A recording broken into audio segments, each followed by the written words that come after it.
pode aplaudir o Senhor Jesus? É para Ele mesmo? Então aplauda mais ainda e glorifica mais ainda aquele que era, é e será para sempre, em nome de Jesus. Aleluia. Quero saudar aos pais, que o Senhor abençoe sua vida poderosamente e que a cada dia o Pai possa te dar experiências extraordinárias. Aleluia. Eu quero compartilhar com vocês uma palavra em Mateus, no capítulo 6, e eu gostaria que você acompanhasse comigo. Se você perceber que alguém do seu lado não tem uma Bíblia, acompanhe com essa pessoa, aponte para ela onde nós leremos a palavra de Deus, e nós leremos Mateus capítulo 6, e o versículo é o 6 em diante. Glória a Deus. Feliz em vê-los aqui mais uma vez, e eu estou certo de que Deus sempre tem uma obra a fazer por meio da sua palavra. Como eu tenho falado, a mensagem sempre será maior do que o mensageiro. Quem encontrou Mateus 6,6, diga glória a Deus. Fique de pé só por mais um instante. Se for consolar teu coração, eu ficarei o culto inteiro em pé e você assentado. Amém? Diz assim, Evangelho segundo escreveu Mateus no capítulo 6, no versículo 6. Tu, porém, quando orares, entra no teu quarto e fechada a porta, orarás a teu Pai, que está em secreto, e teu Pai, que vê em secreto, te recompensará. E orando, não useis de vãs repetições, como os gentios, porque presumem que pelo seu muito falar serão ouvidos. Não vos assemelheis, pois, a eles, porque Deus, o vosso Pai, sabe o que tendes necessidade, antes que lhe peçais. Portanto, vós orareis assim: Pai nosso, que estás no céu, santificado seja o teu nome, venha o teu reino, faça-se a tua vontade, assim na terra como é no céu. O pão nosso de cada dia dá-nos hoje, e perdoa-nos as nossas dívidas, assim como nós temos perdoado aos nossos devedores, e não nos deixes cair em tentação, mas livra-nos do mal, pois teu é o reino, o poder e a glória para sempre. E todos digam amém. E todos digam amém. Pai, nós te agradecemos pela tua palavra e pelo culto desta noite, por tudo que o Senhor já falou, ministrou, ensinou e impartiu para conosco. Pai, que o Senhor continue fazendo uma grande e poderosa obra, Senhor, e que o mal não resista ao poder da tua palavra, e que ela vá e produza nos corações, nas almas, Senhor, tudo aquilo que o Senhor disse, e que esta palavra também ecoe em toda a eternidade, para que fique sabido, Senhor, debaixo dos céus, Senhor, não existe outro, e nem acima do céu não há outro senão o nosso Deus. Que o Senhor seja glorificado para todo sempre. Amém. Assentai-vos, meus irmãos.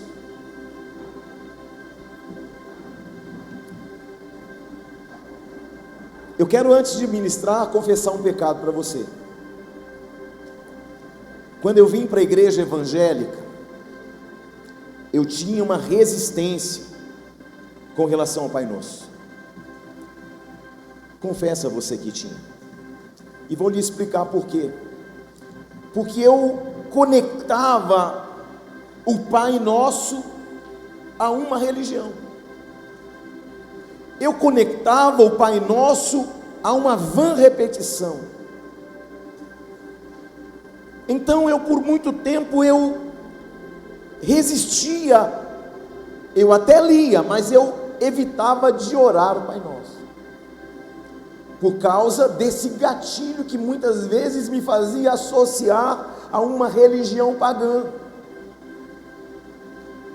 chamada também de apostólica, mas não genuinamente apostólica. Jesus, ele não veio nos ensinar uma oração, embora ele tenha falado isso, porque o que me chama a atenção é que os discípulos do Senhor vão pedir a ele o seguinte: ensina-nos a orar. Eles poderiam ter pedido: Senhor, ensina-nos a andar sobre as águas, Senhor, ensina-nos a fazer milagres e sinais e prodígios, Senhor, ensina-nos a dar vista aos cegos, Senhor, ensina-nos a fazer algo que não é comum e normal. Mas eles pedem assim: Senhor, ensina-nos a orar. E por que eles pedem isso? Porque eles estão vendo, pelo exemplo, alguém que continuamente está orando ao Pai, alguém que fez da oração um modo de vida. Então Jesus não veio apenas nos ensinar uma oração, ele vem pelo Pai Nosso nos revelar o Pai. Aleluia. Feliz te ver, viu, Carol? Deus abençoe. Faz tempo que eu não te vi. Então, Deus, ele é muito extraordinário. E por meio de Jesus, ele vai trazer uma verdade que está lá em cima e vai atraí-la para cá. Porque como ele vai dizer no Pai Nosso, ele diz assim: assim como é nos céus. Você está aí ou não? Que seja feita aqui como no céu. Ou seja, ele está dizendo: Senhor, nós queremos que o Senhor seja o Pai nosso. Nós queremos ter uma identidade não da terra, mas do Pai. Diga nós. Diga mais alto, mais forte: nós. O Pai, diga o Pai, nós. Ele veio revelar o Pai e restaurar filhos e reconstruir relacionamentos que foram corrompidos pelo pecado. Mais do que nos ensinar a pedir o pão nosso, Jesus veio nos apresentar o Pai nosso. O que Jesus está dizendo é o seguinte: o Pai nosso é maior e melhor do que o pão nosso. Quem está aí? Quando Jesus chamou Deus de Pai, e Mateus 6 é extraordinário, porque os discípulos estavam diante de alguém que conhecia o Pai como ninguém conhecia. Quando alguém me fala assim: ah, mas eu tenho uma religião que tem um Deus, eu acredito. Mas somente o cristianismo não tem apenas um Deus, tem um Pai que é nosso. Isso faz toda a diferença. Kardec ensina que nós temos um profeta, que nós temos uma evolução humana, mas ele não nos ensina que nós temos um Pai Nosso. Buda, Confúcio não ensina isso, ensina que há um Deus com D minúsculo, não é nem maiúsculo. Jesus não falava de Deus apenas como uma realidade teológica. Ele dizia: meu Pai trabalha até hoje. Jesus dizia: eu e o Pai somos um. Eu faço a vontade do meu Pai que me enviou. Ele vai dizer: na casa do meu Pai há muitas moradas. Olha quantas menções Jesus vai fazendo do Pai, do reino, das moradas eternas, da nossa morada eterna. Jesus vivia a partir de uma consciência permanente de filiação. Ele está dizendo: eu tenho um Pai. Jesus vem primeiro sendo o unigênito de Deus. O que é unigênito? Aquele que tem as genes do Pai, que tem as características do Pai, que carrega os valores do Pai, que carrega as estruturas espirituais do Pai. Ele tem a gene do Pai. Por isso ele é unigênito. Ele é o único que tem a gênese do Pai. Por isso ele é unigênito. Quem está aí? Então em Mateus 6, os discípulos querem aprender a orar, e Jesus poderia começar de muitas maneiras, dizendo: ó Deus Todo-Poderoso, ó Criador dos céus e da terra, Senhor dos exércitos, e tudo isso estaria correto. Mas Jesus escolhe uma palavra carregada de relacionamento: Pai Nosso. Você está aí ou não? Isso é muito significativo. E algo ainda mais poderoso: ele não diz meu Pai, ele diz Pai, Pai. Eu não ouvi Pai, eu não ouvi ainda Pai, até que o céu ouça Pai, até que o inferno ouça Pai. Uou! Sabe por que este mundo vive de falência em falência, de vazio em vazio? Porque está em busca de preencher os vazios com tudo menos com o Pai, que é nosso. Ele está no céu, sim, mas Ele é Emanuel, Ele está em nós também. O Filho está trazendo outros filhos para dentro de um relacionamento perdido no jardim do Éden, quando Adão pecou. Quem está aí?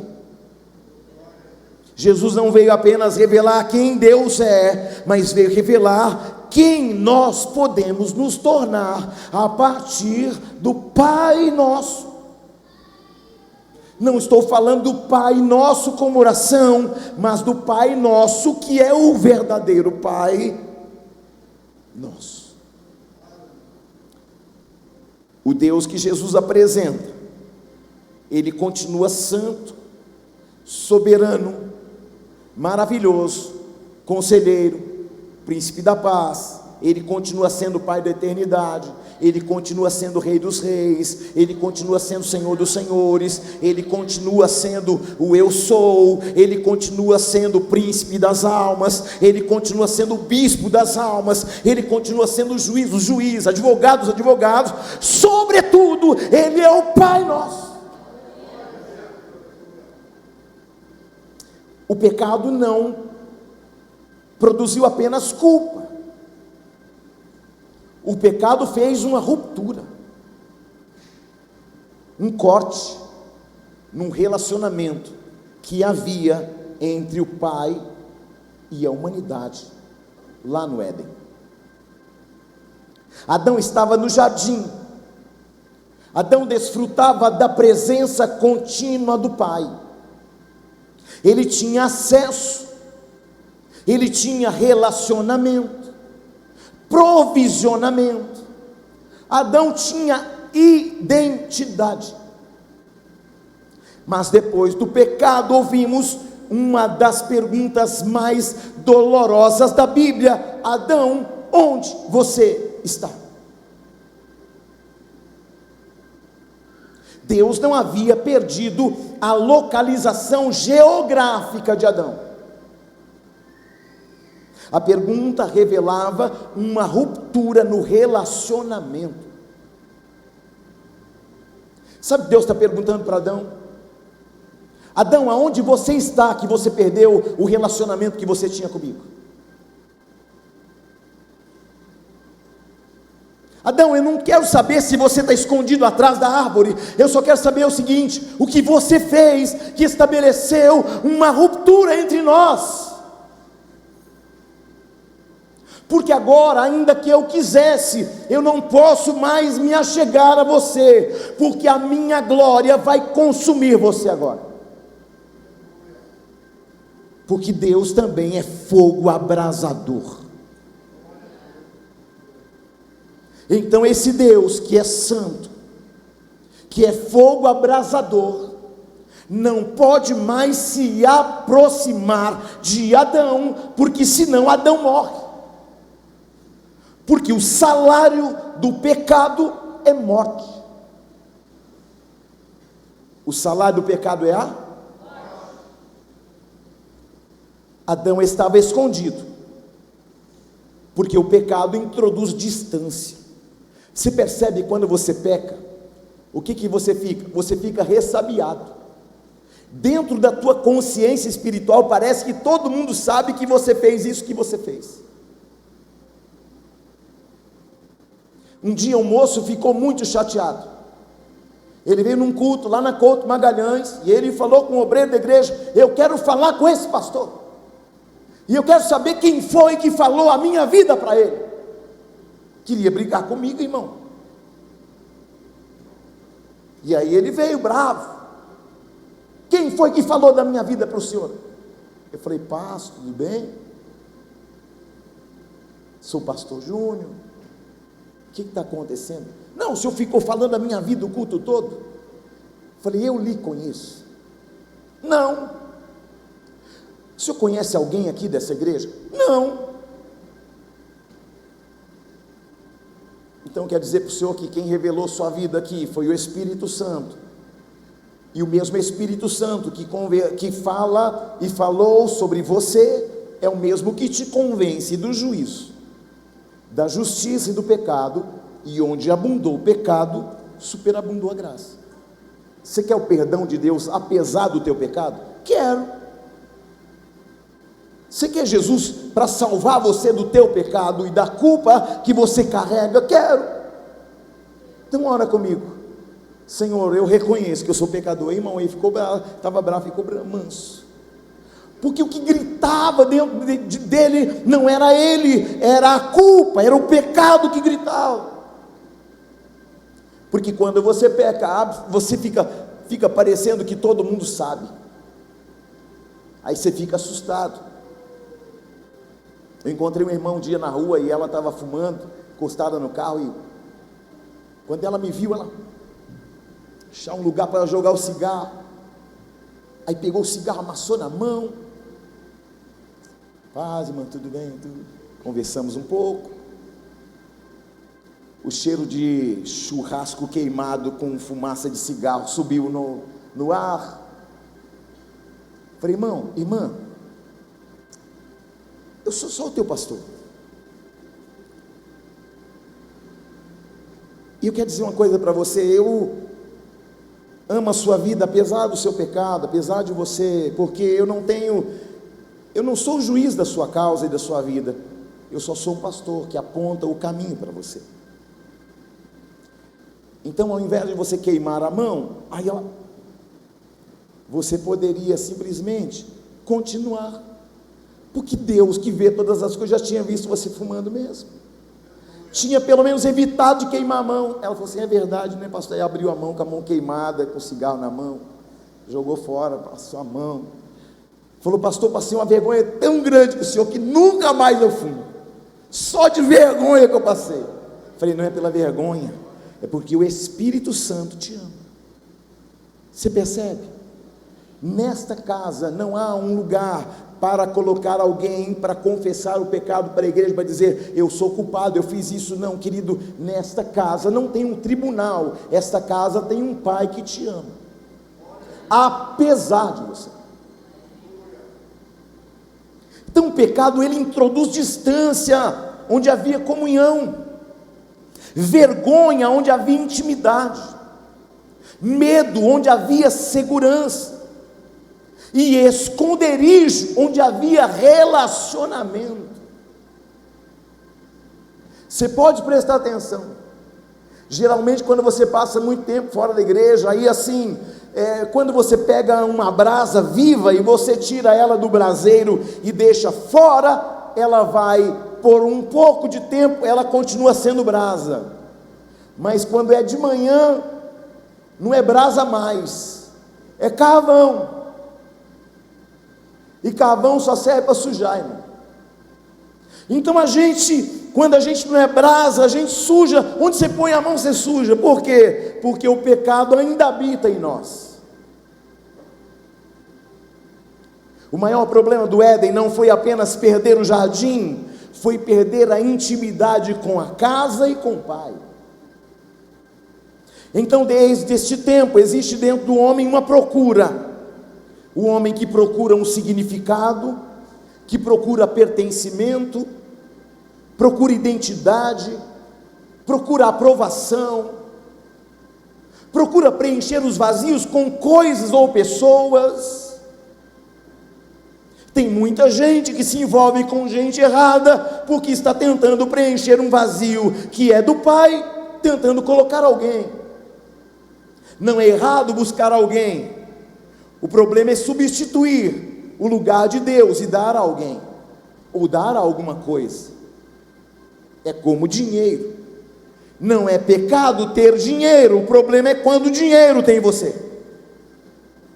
Esse é o problema. Eu conheço bons crentes, que eles só são bons crentes sem dinheiro, porque quando tem, irmão, não vem na igreja, e vira uma vida, irmão, que só Jesus. Aí, Jesus, para manter ele na presença, ele mantém ele sem dinheiro.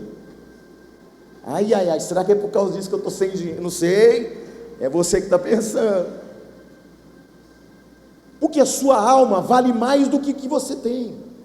Por que, apóstolo Júnior? Porque a tua vida, a tua alma vale mais do que o mundo inteiro.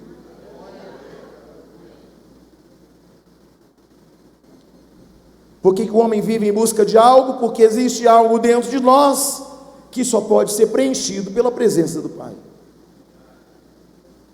A orfandade espiritual não começa quando você perde alguma coisa. Começa quando você tenta viver sem saber a quem você pertence. Eu tenho uma certeza, eu pertenço a Ele. A minha vida foi paga por alto preço, pelo meu irmão, que era unigênito, e virou o primogênito, dentre tantos.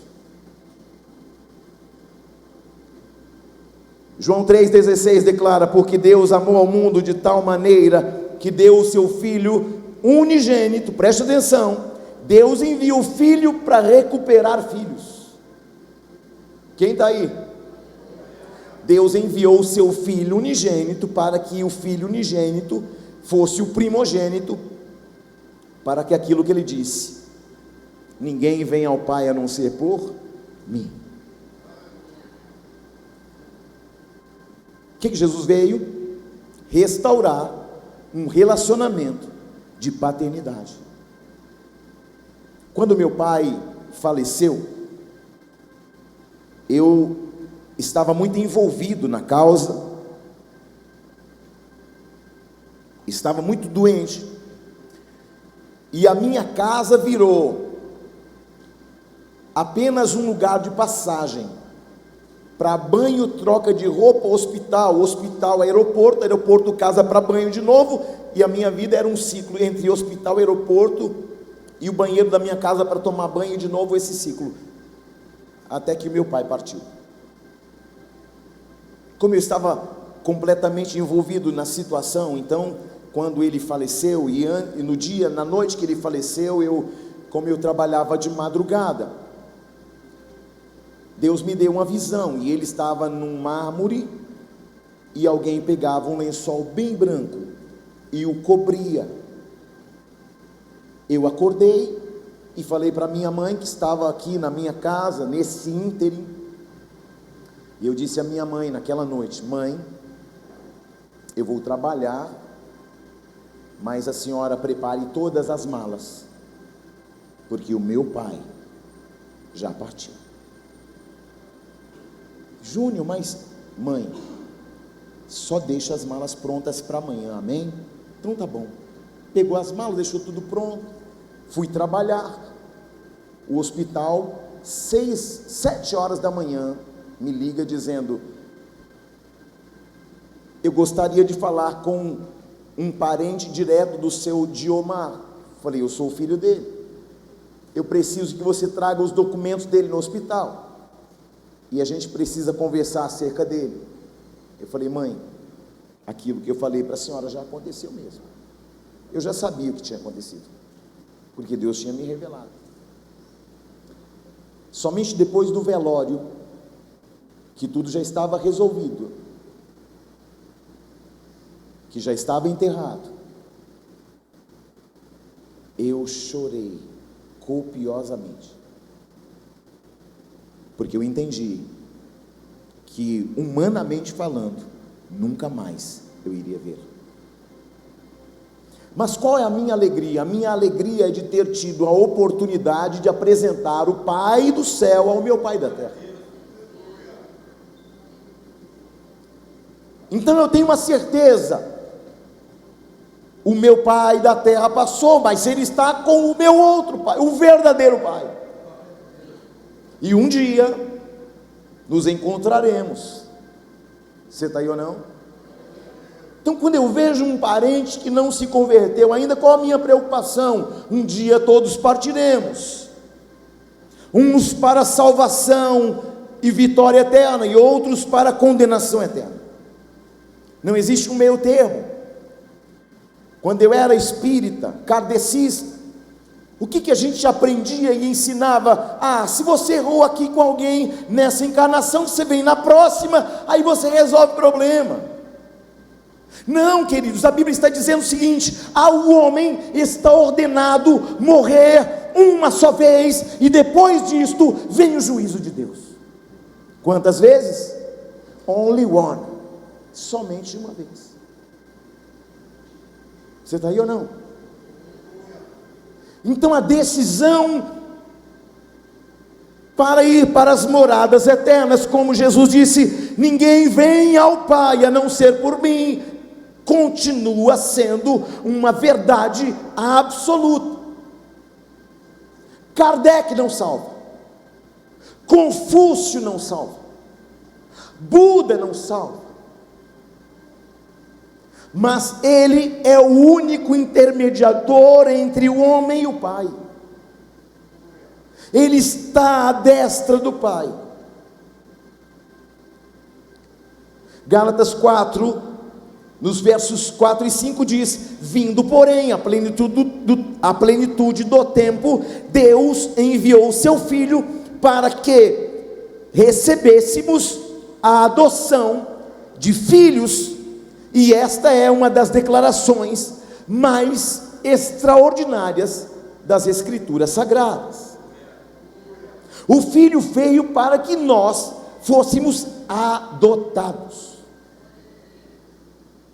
Ele era unigênito, como eu disse, mas depois da ressurreição, o Novo Testamento também apresenta o Cristo como primogênito entre muitos irmãos. Romanos 8, 29. Observe a transformação: unigênito para primogênito entre muitos irmãos. Entre muitos irmãos. Por isso, não significa que nós nos tornamos divinos, significa que pela graça fomos introduzidos na família de Deus, na família celestial. Agora, o DNA de Jesus corre nas nossas veias. Agora fomos comprados por alto preço. Que preço? A vida do homem mais inocente que passou pela terra. O seu nome é Jesus Cristo. O unigênito entrou na nossa história para se tornar primogênito de uma grande família de redimidos. Jesus não morreu apenas para nos tirar do inferno, Ele morreu para levar você ao Pai.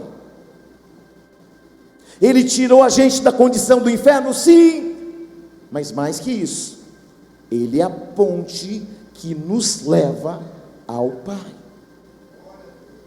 que agora é nosso. que agora é, mais alto e mais forte, agora é nosso. Bravo.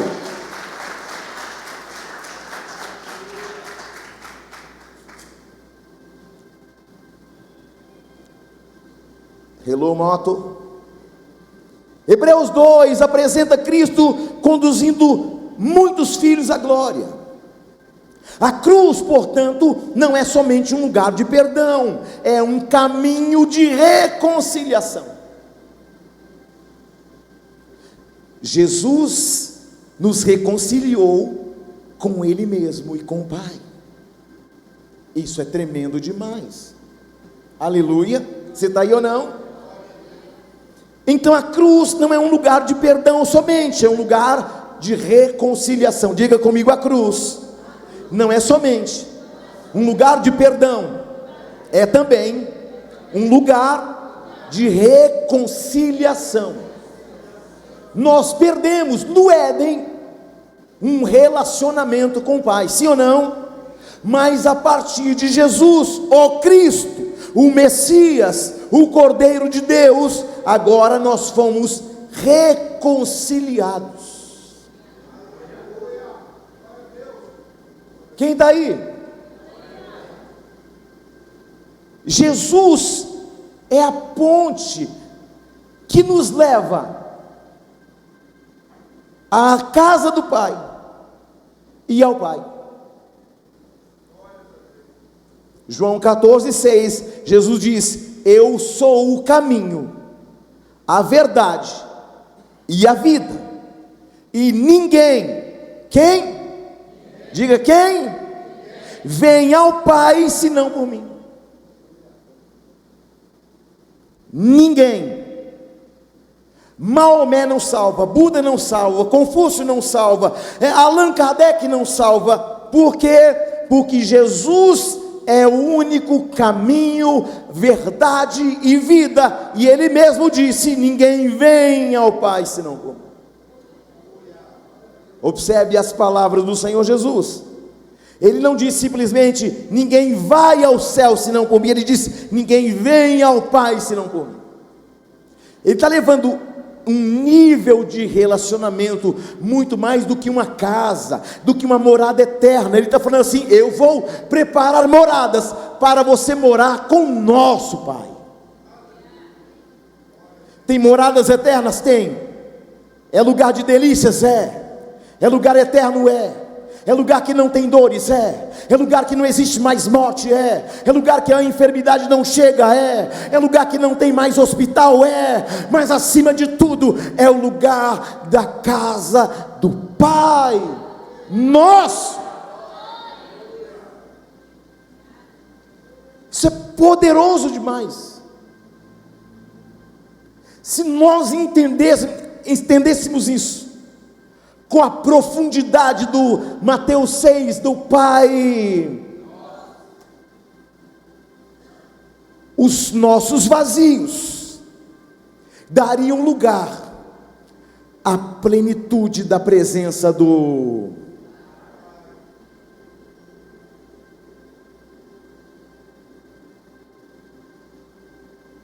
Porque o destino final da redenção não é um lugar, é uma pessoa.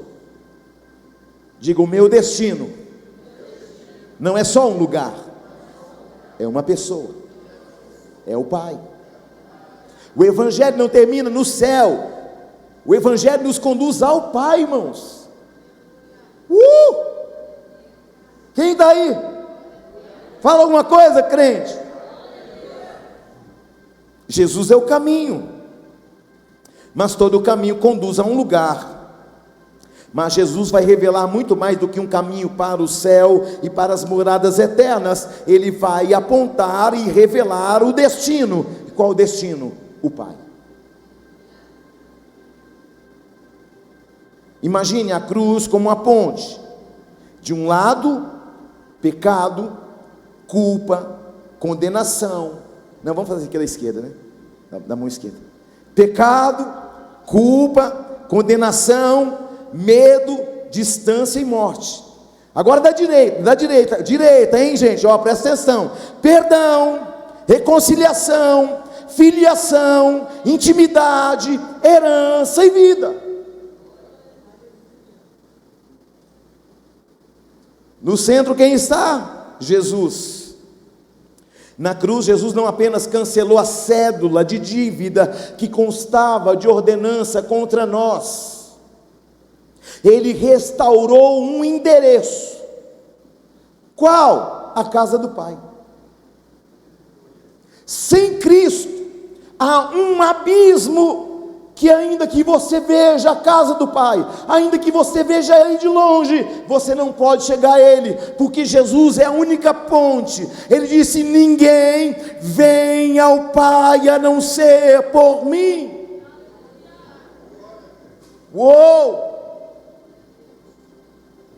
Por isso Paulo diz aos Romanos, no capítulo 8, no versículo 15: não recebestes o espírito de escravidão, para viverdes outra vez atemorizados, mas recebestes o espírito de adoção, baseados no qual clamamos: Abba, Pai. Porque o escravo, ele trabalha por aceitação, mas o filho a partir da aceitação. O escravo tem medo de ser expulso, mas o filho conhece o seu lugar na casa.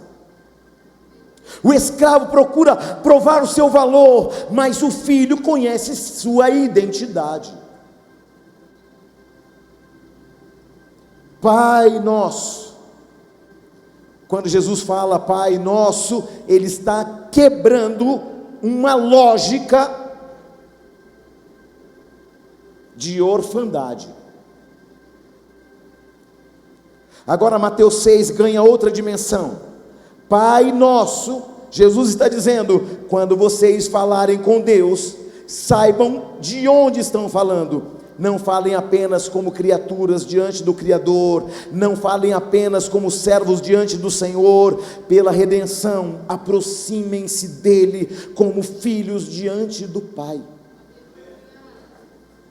E somente depois Jesus vai dizer: o pão nosso de cada dia dá-nos hoje. Quando Jesus fala do pão nosso de cada dia dá-nos hoje, Ele faz menção de duas coisas. Ele faz menção do maná que diariamente caía no deserto, mas Ele também fala dele mesmo, porque Ele é o pão da vida. Então Ele está dizendo o seguinte: porque embutido no Pai Nosso está o Pai e também está o Filho. O pão nosso de cada dia dá-nos hoje. Ele está dizendo o seguinte: que eu possa também te alimentar por meio da minha palavra todo dia. Porque Jesus é o pão nosso. Enquanto Deus é o Pai nosso, Jesus é o pão nosso de cada dia. Jesus disse assim, nem só de pão humano e natural viverá o homem, mas de toda palavra que vem da boca de Deus. Quem está aí? Primeiro Pai nosso e depois pão nosso, porque Deus quer resolver primeiro sua identidade, para depois tratar a tua necessidade. Quem conhece o Pai não transforma pão em sua maior preocupação. Quando Jesus foi tentado, Satanás diz assim para ele: olha só, Deus no batismo do Jordão, quando João Batista batiza Jesus nas águas, o Pai vai falar em alto e bom tom: este é o meu filho amado, em quem eu tenho contentamento. Mas na tentação do deserto, quando Jesus está 40 dias e 40 noites sem comida e sem bebida, sem pão e água, o que mais tem no deserto de Israel são pedras. Porque diferente do deserto das Arábias, que tem muita areia, os desertos de Israel têm pedra, tem rocha sólida. para perfurar 1 metro no chão de Israel, com um machadão, com um enxadão, com a picareta, é um dia para 1 metro, porque é pedra.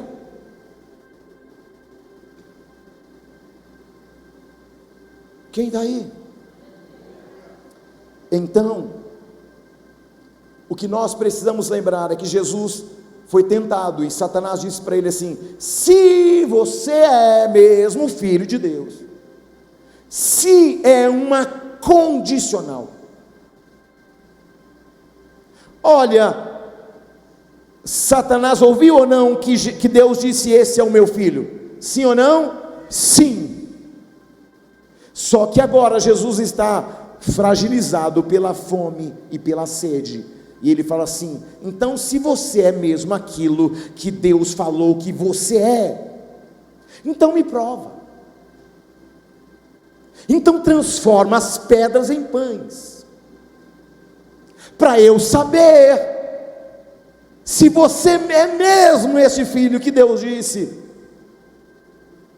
E aí Jesus vai falar a frase icônica: nem só de pão viverá o homem, mas de toda a palavra que provém da boca de Deus. Que Jesus está falando: a minha prioridade não é a minha necessidade, a minha prioridade é obedecer ao meu Pai, que me enviou a uma missão, e a minha missão não é transformar pedras em pães, a minha missão é transformar criaturas em filhos.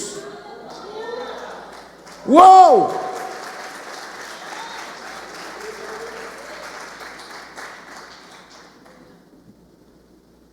E o caminho para terminar, se o Marcelo tivesse que, ele falasse assim, mais 40 minutos.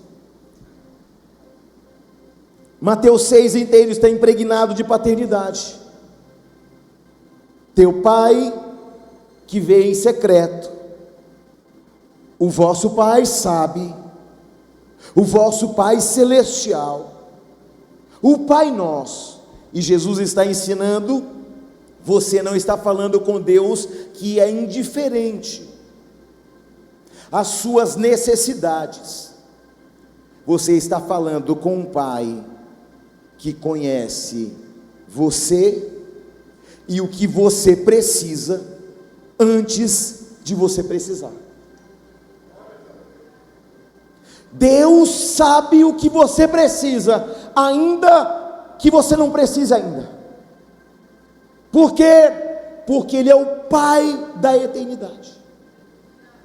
Então, quando a gente dá a bênção apostólica no final, que fala assim: o Senhor é o meu pastor, e a sua presença não me faltará, porque se não faltar a sua presença, não faltará nada.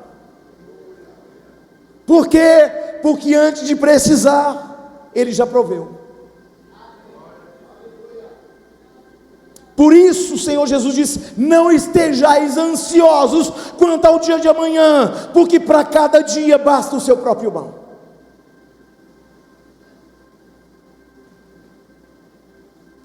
Aqui está uma aplicação importante. Talvez teu pai terreno não tenha sido tua referência, mas quando Jesus diz Pai Nosso, Ele toca em uma área que pode ser dolorosa para muitas pessoas, porque nem todos tivemos a mesma experiência de paternidade. Alguns tiveram pais presentes, outros tiveram pais ausentes, alguns receberam abraço, e outros cresceram buscando a aprovação de homens. Alguns ouviram eu amo você, outros nunca ouviram. Alguns tiveram proteção, e outros precisaram aprender cedo demais a se proteger. Por isso, eu entendo pessoas que chegam nesta casa ressabiados, não confiam em ninguém, não confiam em nada, porque o pai que o criou, o deixou à própria sorte, e ele teve que aprender a se defender de tudo e de todos. Portanto, quando você começa a conhecer o Pai, você também começa a identificar os verdadeiros irmãos.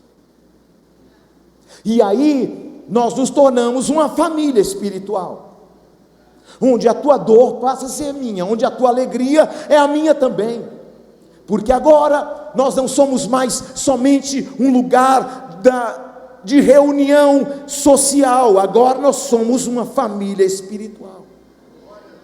Porque na reunião dos irmãos, Deus ordena a bênção. Você está aí ou não? Por isso, para algumas pessoas, chamar Deus de Pai é maravilhoso, mas para outros, inicialmente, pode ser difícil. As pessoas que mais têm dificuldade de ter um relacionamento de Deus como Pai, são pessoas que tiveram problemas com a sua paternidade. Pais canalhas, pais calhordas, pais que não valiam nada, pais bêbados, pais drogados. E aí quando você vem para a presença, você tem dificuldade de falar Pai Nosso, porque você fica medindo o Pai aqui, como se ele fosse igual de lá. Só que Jesus diz assim, ó, que seja feito aqui embaixo, assim como é aí nos céus. Então Jesus, ele traz para nós um modelo de paternidade, um modelo de família. Seu pai terreno pode ter falhado, mas Deus nunca falhou. O seu pai terreno pode não ter estado presente, mas Deus permanece. O seu pai terreno pode não ter reconhecido teus valores, mas o Pai Celeste chamou você para uma família em Cristo Jesus. A ausência de uma referência terrena não cancela a possibilidade de uma identidade, de uma paternidade. Talvez você não possa mudar o pai que você teve, mas em Cristo você pode entender e conhecer o pai que você sempre precisou. Seu passado pode explicar algumas feridas, mas não precisa determinar a sua identidade. A cura da orfandade começa quando paramos de perguntar apenas quem me abandonou, e começamos a compreender a quem eu permaneço. Eu posso ficar com duas perguntas: quem me abandonou?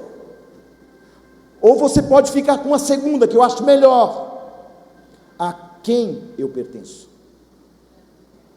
Porque quando você entende a quem você pertence, nunca mais você vai ficar perdido, e nunca mais a orfandade terá lugar dentro do teu coração e da tua alma. Romanos 8, 16, 17 diz que o Espírito testifica com o nosso espírito que somos filhos de Deus. Ora, se somos filhos, somos também herdeiros, herdeiros de Deus e co-herdeiros com Cristo. Veja a progressão: de perdidos a encontrados, de distantes a reconciliados, de condenados a justificados, de sem comunhão a adotados, de adotados a filhos, de filhos a herdeiros, de herdeiros a co-herdeiros, porque Jesus não veio apenas mudar seu destino depois da morte, ele veio mudar a sua identidade enquanto vivo está. Quem está aí? Você não precisa mendigar identidade, porque você está num lugar de pertencimento. O Pai te amou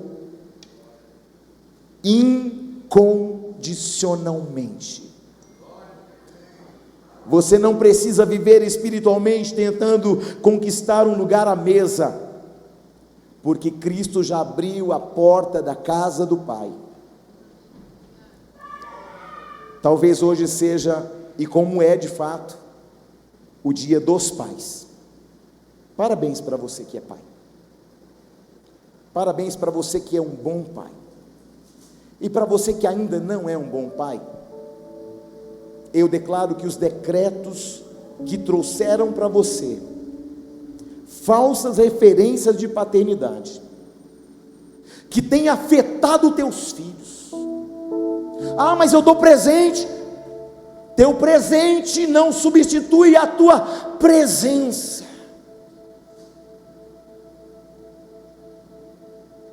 Ah, mas eu pago a escola, mas eu dou comida. Nem só de pão viverá o homem, mas de toda palavra que provém da boca do Pai. Apóstolo, eu sou um péssimo pai. Então esta noite é uma noite muito propícia para que você possa ter um modelo lá do céu, assim na terra como é no... Ah, mas eu não tive referência. Mas a Bíblia tem uma série de referências. Então, isso me torna indesculpável. Mas meu avô falhou, meu pai falhou, mas o meu Pai que está no céu não falhou com você. Ele te amou tanto, mas tanto, tão intensamente, tão profundamente, que João 3,16 vai dizer: porque Deus amou ao mundo de tal maneira, que deu o seu Filho unigênito, para que todo aquele que nele crê não pereça, mas tenha a vida eterna. E a condenação é esta: que os homens amaram mais as trevas do que a luz. Mas hoje, o Pai, que também é Emanuel, Deus conosco, Deus em nós, quer fazer morada na sua vida. Apóstolo, é que eu fui mãe e pai, parabéns. Só que ninguém substitui ninguém. Mas há um Pai que pode preencher inclusive os vazios mais interiores do coração dos teus filhos. Não há pai perfeito. Eu a cada dia eu me confronto a mim mesmo dizendo: Deus, eu amanhã preciso ser um pai melhor do que ontem. E diante de Deus eu tenho buscado ser um bom pai. Se eu fizesse uma equivalência entre ser um bom marido e um bom pai, eu vou fazer uma avaliação de mim mesmo. Eu acredito que eu sou muito melhor pai do que esposo. Eu acredito. Mas eu também estou lutando para ser um melhor esposo cada dia. Não maltrato a bispa, não traio a bispa, não trato de forma pejorativa, não humilho, procuro honrá-la, cuidar dela, amá-la. Mas eu estou em processo para também me tornar um pai e um marido e um pastor cada dia melhor. Por quê? Porque o Espírito de Deus habita em mim. Quando Jesus ensinou o Pai Nosso, Ele estava anunciando uma nova realidade. O Éden revelou a ruptura, a cruz traz reconciliação. A ressurreição anunciou a vitória, e o Espírito confirmou a nossa adoção. E agora podemos clamar: Abba, Pai. Jesus veio quebrar um ciclo de orfandade espiritual. Mais importante do que saber quem foi seu pai é descobrir quem é o seu pai. Mais importante do que o pão que está na sua mão é saber quem é o pai que está cuidando de tudo. A maior herança de Cristo nos entrega não é ouro, nem prata, nem posição. Ele nos leva ao Pai. Hoje talvez alguém diga: eu nunca tive referência de pai. Jesus responde: Pai Nosso. Mas meu pai falhou comigo. Jesus responde: Pai Nosso. Mas meu pai já não está mais aqui. Ainda assim existe um Pai Nosso que está no céu. Porque Jesus não veio apenas nos ensinar uma religião, Ele veio nos devolver uma família. A minha identidade não está baseada no que fizeram comigo ou que de alguma forma eu vivi. A minha identidade está naquilo que o Pai diz ao meu respeito.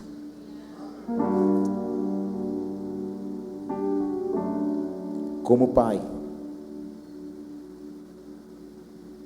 eu e você estamos reproduzindo feridas que recebemos ou transmitindo a identidade que Deus nos deu? Jesus não veio apenas colocar pão na mão de homens necessitados. Ele veio colocar filhos novamente na mesa do Pai. Se coloque de pé, por favor.